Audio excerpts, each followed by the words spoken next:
পৃথিবীর সর্বনাশের জন্য যারা দায়ী তারা আমরা সবাই এখানে হাজির। আমরা আসামি।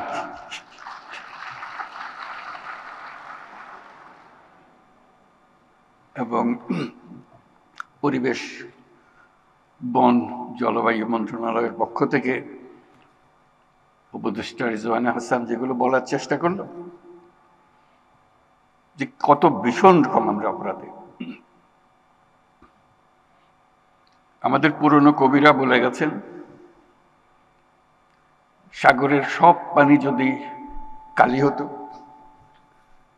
বনের সব গাছ যদি কলম হতো, তাহলে এই অপরাধের বর্ণনা শেষ করা যেত না।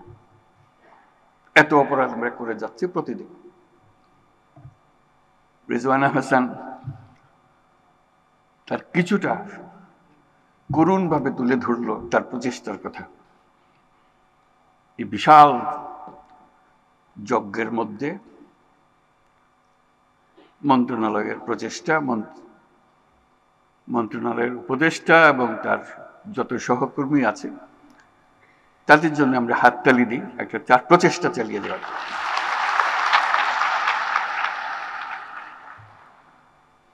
এতে নতুন করে আমাদের পক্ষে যোগ দেওয়ার কিছু নাই, শুধু স্মরণ করা ব্যর্থতার কথা, অপর্যাপ্ততার কথা, অবজ্ঞার কথা, অবহেলার কথা। আজকে যে বিশেষ দিবস আমরা পালন করছি, সেই দিবসকে উপলক্ষ করে আমাদের গাফিলতিগুলো স্মরণ করা। বিসমিল্লাহির রহমানির রহিম। বিশ্ব পরিবেশ দিবস 2025 উপলক্ষে আজকের আয়োজনে উপস্থিত সকলকে আমার শুভেচ্ছা ও সালাম জানাচ্ছি। আসসালামু আলাইকুম। আজকের এই আয়োজন থেকে পরিবেশ মেলা, মাসব্যাপী জাতীয় বৃক্ষরোপণ অভিযান ও বৃক্ষ মেলা 2025 শুরু হতে যাচ্ছে। আমি আশা করি সকল জেলা ও উপজেলা পর্যায়ে বৃক্ষরোপণ ও বৃক্ষ মেলা চলবে এবং উৎসাহের সঙ্গে চলবে। এই বছর বিশ্ব পরিবেশ দিবসের প্রতিপাদ্য হল এন্ডিং প্লাস্টিক পলিউশন। আজকের পৃথিবী নানান রকমের সংকটে জড়িত। যুদ্ধ বিগ্রহ, প্রযুক্তির ব্যাপক প্রসার, অপব্যবহার আমাদের সামনে নানা রকমের চ্যালেঞ্জ সৃষ্টি করেছে। কিন্তু সেই চ্যালেঞ্জটা আমরা এখনো অনেকে উপলব্ধি করতে পারছি না, সেটা হলো প্রকৃতির বিধ্বংসী রূপ। এটা প্রকৃতির দোষ না, আমাদের দোষ। আমরা মানুষ যারা এখানে বসবাস করি, প্রকৃতির সঙ্গে তাল মিলিয়ে চলার কথা, সেটা তাল মিলিয়ে না চলে উল্টো দিকে চলে। দোষটা প্রকৃতির না, দোষটা হলো প্রকৃতি বিধ্বংসী এক জীব যার নাম মানুষ। আমাদের সামনে দৈত্যাকারে হাজির হওয়ার প্রস্তুতি নিচ্ছে জলবায়ু সংকট। আমি প্রস্তুতি নিচ্ছে বলবো না, বলবো যে কাজ শুরু করে দিয়েছে। প্লাস্টিকের ব্যবহার পৃথিবীতে 3 ধরনের সংকটকে বাড়িয়ে দিয়েছে: জলবায়ুগত সংকট, প্রকৃতিগত সংকট, জীববৈচিত্র্যের ক্ষতি। এটা শুধু প্লাস্টিকের জন্য, আরো বহু জিনিস আছে। প্লাস্টিক এমন জিনিসে দাঁড়িয়ে গেছে যে ক্রমাগত হুঙ্কার দিচ্ছে, হয় আমরা থাকবো না হয় তোমরা থাকবে। দুজন একসঙ্গে থাকতে পারবে না, এর জায়গা নেই। এবং তাদের জয়যাত্রা অব্যাহত রয়েছে। তারা দাঁড়িয়ে দাঁড়িয়ে খিলখিল করে হাসি আমাদের অসহায়ত্ব দেখে, আমাদের উদ্যোগের অভাব দেখে। যে আমরা সব জয় করে নিলাম, তোমরা কিছুই করতে পারতেছ না। সেই অসহায় অবস্থা থেকে আজকে আমরা এই 2025 সালের এই দিবস উদযাপন করছি। প্লাস্টিক ব্যবস্থাপনা ঠিকঠাক না থাকায় পৃথিবীর জলাশয়গুলো পলিথিন আর প্লাস্টিকে ছেয়ে গেছে। জীববৈচিত্র্য ধ্বংসের মুখে পড়ছে। কেন? আমাদের কি শক্তি নাই বলে? তা না, আমরা পাত্তা দিচ্ছি না বলে। আমাদের কোনো গরজ না, চলছি তো, ঠিকই তো আছে। এই করতে করতেই আমাদের শেষ। এই দিবস পালনের মাধ্যমে যদি কিছুটা সজাগতা আমাদের কাছে আসে, নতুন দৃষ্টিভঙ্গি, নতুন কর্মোদ্যোগ আসে, তাহলে হয়তো একটা সম্ভাবনা সৃষ্টি হতে পারে। এখনো হয়নি। এখন আমরা অবলুপ্তির পথে, রক্ষা করার কোনো উপায় নাই। এই এমন এক জিনিস প্লাস্টিক, যার জন্ম আছে, মৃত্যু নাই। এই হলো তার বৈশিষ্ট্য। পৃথিবীর সবকিছুর মৃত্যু আছে, তার মৃত্যু নাই। এসব ক্রমাগত বাড়ে, তো ফলে সবকিছু সে জয় করে ফেলবে। আজকে যে আমরা মাইক্রোপ্লাস্টিকের কথা বলছি, এটা তো মাত্র শুরু। হেন জিনিস থাকবে না, তার বিচরণের বাইরে থাকবে। আমরা দিবস উদযাপন করে ঘরে ফিরে যাব, যথারীতি আগের মতো প্লাস্টিক ব্যবহার করব। সামান্য একটা জিনিস, এমন কি ক্ষতি করতে পারে আমাদেরকে? আমরা করতেই থাকবো।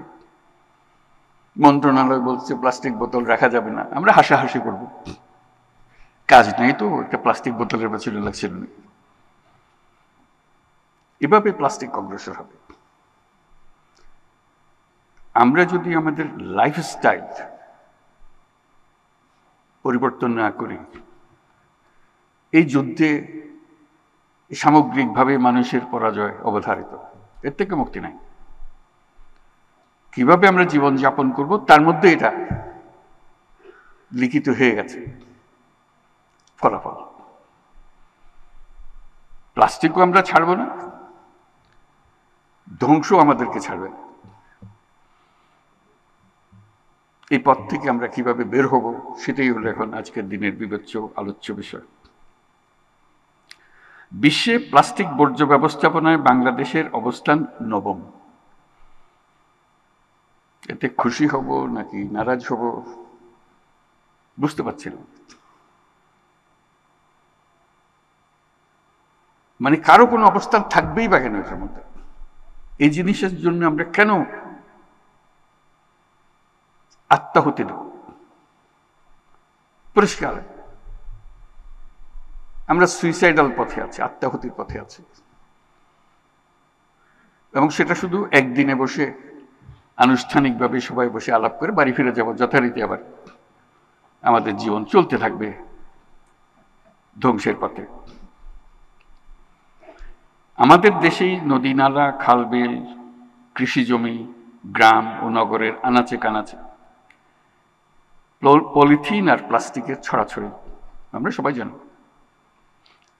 কোনো কোনো নদীর নিচে তলদেশে 7-8 ফুট প্লাস্টিকের আস্তরণ পড়ে গেছে ইতিমধ্যেই। এটা শুধু উদ্বেগজনক নয়, এটা ভয়ঙ্কর। এর চেয়েও ভয়াবহ বিষয় হচ্ছে মাইক্রোপ্লাস্টিক, যেটা খালি চোখে দেখা যায় না। একটু আগে রিজওয়ান আমাদেরকে বোঝালো, মায়ের দুধের মধ্যেও মাইক্রোপ্লাস্টিক। আর তার যাবার জায়গা কি বাকি রইল?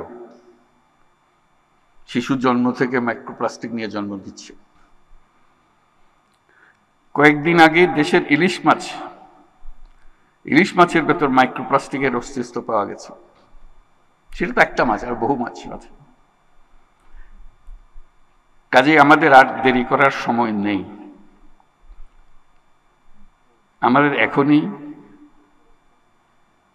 জেগে উঠতে হবে যে এই সমস্যার সমাধান না হলে আমাদের অস্তিত্ব নাই। অন্তর্বর্তীকালীন সরকার দায়িত্ব গ্রহণ করেই পলিথিন শপিং ব্যাগের বিরুদ্ধে ব্যবস্থা নিতে শুরু করেছে। প্লাস্টিকের বহু রূপ, তার মধ্যে একটা রূপ হলো পানির বোতল। আমাদের মন্ত্রণালয় এটাকে একটা সিম্বল হিসেবে, তার বিরুদ্ধে প্রতিরোধ গড়ে তোলার সিম্বল হিসেবে এই আন্দোলনটা শুরু করেছে। হাসাহাসি হয়েছে, কিন্তু মানুষ অন্তত আলোচনায় আনতে বাধ্য হয়েছে কি হবে এটা দিয়ে। ভালো বিষয় হচ্ছে আমার কাছে যেটা আশা দিতে পারে আমাকে, যারা বয়সের যত তরুণ তারা তত সিরিয়াসলি বিষয়টাকে দেখে। আমরা যারা বয়স্ক হয়ে গেছি আমাদের কোনো গ্রাহ্য হয় না। তরুণরা চিন্তা করছে, আমরা আশা করি আরো বেশি চিন্তা করবে। এই পৃথিবীতে তাদের বেঁচে থাকতে হলে এই হলো তাদের 1 নম্বর শত্রু। দ্বিতীয় শত্রু কোথায় কিভাবে আসবে জানি না, এটার থেকে মুক্তি না পেলে আর বাকিগুলোর প্রশ্ন ওঠে না।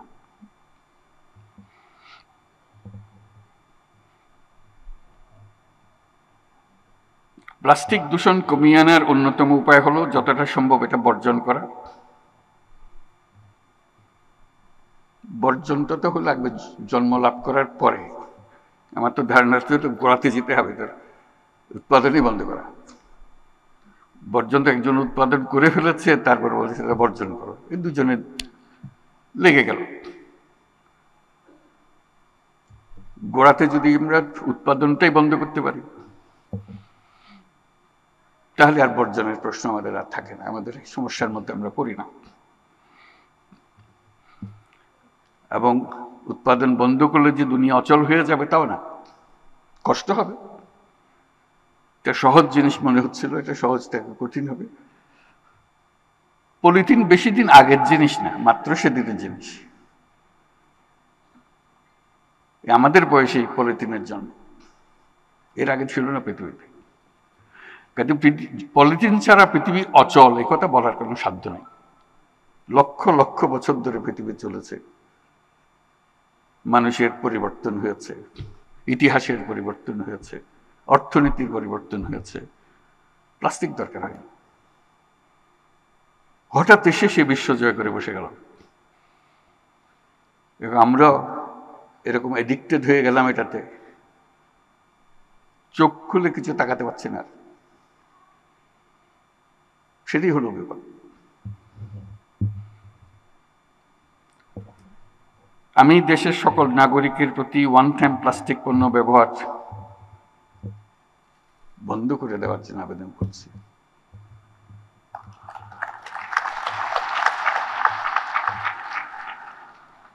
আমরা একটা পদ্ধতি তরুণদের জন্য শুরু করেছিলাম, সেটা বলতে পারি জিরো ওয়েস্ট এর পদ্ধতি হিসেবে। সপ্তাহে যদি 7 দিনের মধ্যে 7 দিনই প্লাস্টিক ব্যবহার করি, আমার প্রথম কমিটমেন্ট হলো নিজের কাছে, আজকে থেকে আমি 1 দিন কমিয়ে ফেলবো। 6 দিন করবো, 1 দিন করবো না। ওই দিন আমার প্লাস্টিক ফ্রি ডে।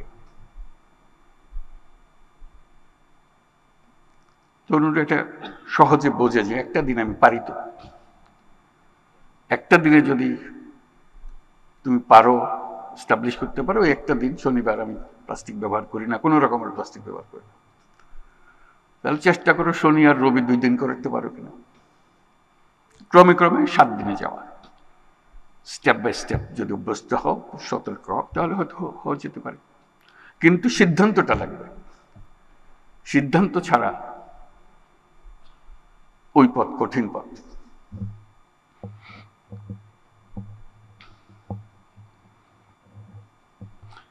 এর প্রাথমিক পদক্ষেপ হিসেবে আমি ইতিমধ্যে সরকারি সকল কার্যালয়কে একটি সুনির্দিষ্ট সময়সীমার মধ্যে ওয়ান টাইম প্লাস্টিকের ব্যবহার বন্ধ করার নির্দেশ দিচ্ছি। নির্দেশ দেওয়া সোজা, কিন্তু কার্যকর করা বড় কঠিন। ঠিক আছে, বললাম যে এটা লাইফস্টাইল বিষয়, আমি কিভাবে জীবন যাপন করব তার বিষয়। শুধু হুকুম দিয়ে বন্ধ করে দিলাম, চেষ্টা হবে হয়তো অনেক করবে, কিন্তু কঠিন একটা জগৎ।